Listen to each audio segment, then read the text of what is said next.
भारत माता की जय, भारत माता की जय, वंदे मातरम, वंदे मातरम। सरफरोशी की तमन्ना अब हमारे दिल में है, सरफरोशी की तमन्ना अब हमारे दिल में है। देखना है जोर कितना बाजुए का दिल में है। कौन चले भाई कौन चले, भारत माँ के लाल चले। अरे कौन चले भाई कौन चले, भारत माँ के लाल चले।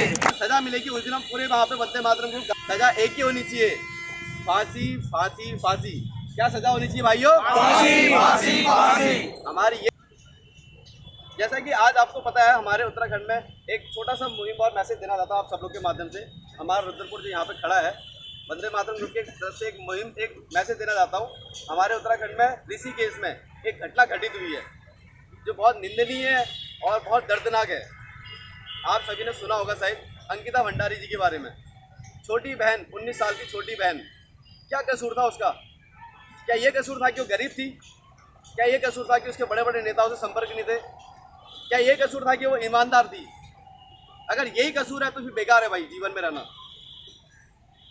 अगर लगता है कि हाँ हमारे बड़े बड़े नेता पहचान के हो, बड़े बड़े दोस्त हो, खनन माफिया हो, दोस्त हो, इस टाइप के दोस्त हो, तो हाँ हम लोग भी जाएंगे, तैयार रहेंगे। अगर आप लोग को लगता है तलवे चाट के हमें आगे बढ़ना चाहिए तो हम तलवे चाट के अपनी सजा को माफ़ करेंगे। क्या यही कारण है हमारे देश में? आज 75 साल हो चुके हमारे देश को आज़ाद हुए, लेकिन कहाँ है आज़ादी साहब? एक नारा सुना था हमने साहब, बेटी बचाओ बेटी पढ़ाओ, और क्या हो रहा है देश में आप सब देख सकते हैं। क्या हो गया उस सज़ा को देख के? एक ही ट्रेंड सा बना दिया है, पीड़ित करते रहो, परेशान करते रहो।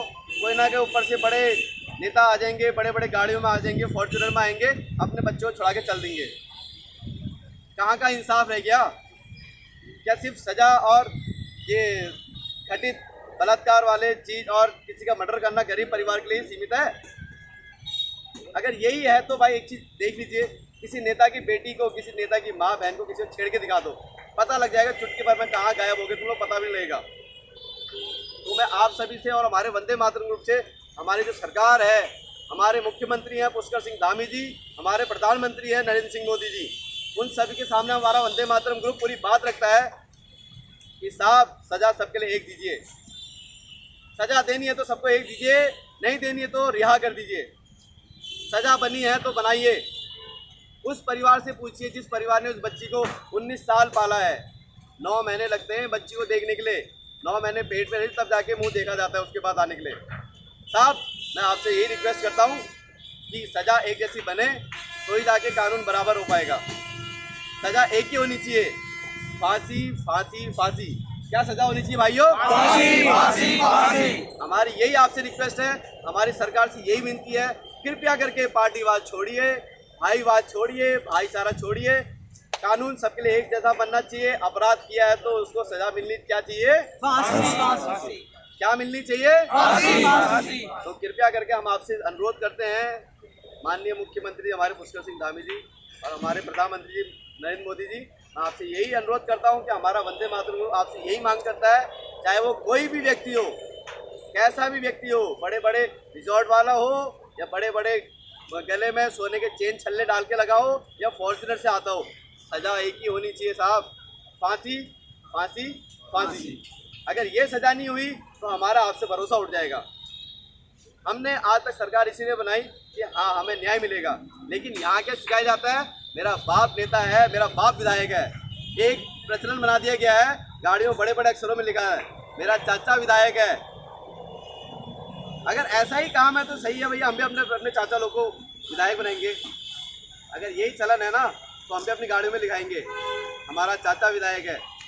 मतलब क्या, चाचा विधायक है तो साला तुम कुछ भी कर दोगे इसके साथ, किसी का मर्डर कर दोगे, किसी का रेप कर दोगे, बलात्कार कर दोगे, लूटा खुशी कर दोगे। अगर यही चलन है तो बेकार है, धिक्कार है ऐसे कानून पे, धिक्कार है ऐसे प्रशासन में जो सजा नहीं दिला पा रहा है। थोड़े से तो शर्म कीजिए। अरे जिस परिवार ने जैसा कांड कर रहा है उसके परिवार को तो जिम्मेदारी लेनी चाहिए।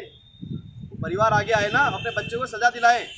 अगर तुम इतने न्याय के देवता बनते हो तो न्याय के देवता बने हैं तो न्याय कीजिए, अन्याय मत कीजिए, अपने बेटे को मत बचाइए।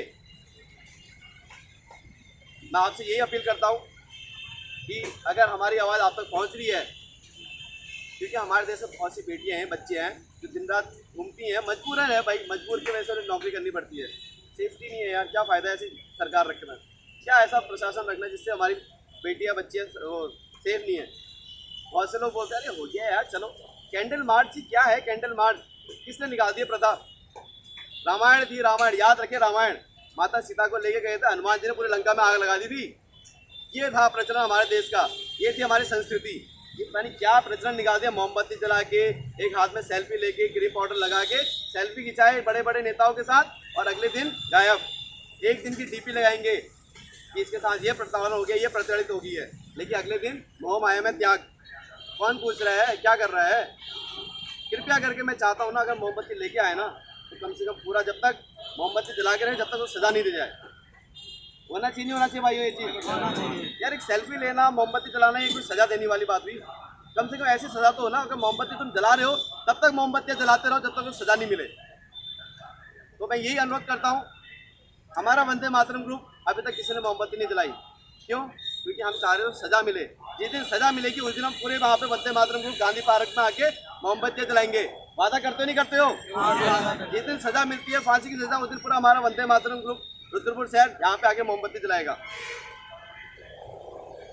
तो बस आप सबसे ये अनुरोध करता हूँ, कृपया करके एकता में रहें, हमेशा संगठित रहें। सजा मिलेगी तो हमको भी लगेगा हाँ कहीं ना कहीं जो दोषवार थे, जो दोषी थे, उनको सजा मिली है। बस यही कुछ शब्द के साथ अब मैं अपनी वाणी को विराम देता हूँ। भारत माता की जय, भारत माता की जय, वंदे मातरम, वंदे मातरम।